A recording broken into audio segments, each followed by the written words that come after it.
ছিলাম মুরগিটার 8টা বাচ্চা থেকে যে 2টা বাচ্চা বেঁচে ছিল। তো আল্লাহর রহমতে এগুলা অনেকটা বড় হয়েছে।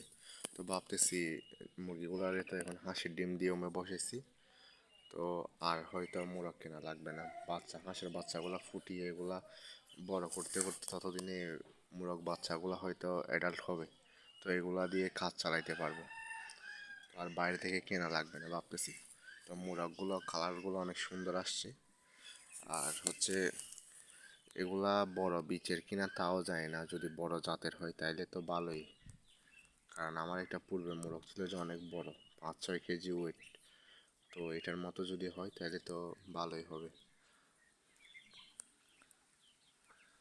আর আমার এখানে যে হাঁসের বাচ্চাগুলো ছিল, যেগুলো আমার বোনের, তো এগুলা থেকে কয়টা মেল কয়টা ফিমেল তাও এখনো জানি না। এখনো বাড়ির মধ্যে এখন কেউ চিনে না এখানে কয়টা মেল হবে কয়টা ফিমেল হবে। আমার ধারণা মতে মেল ফিমেল সমান সমানই হবে, হয়তো 3টা মেল 3টা ফিমেলই হবে।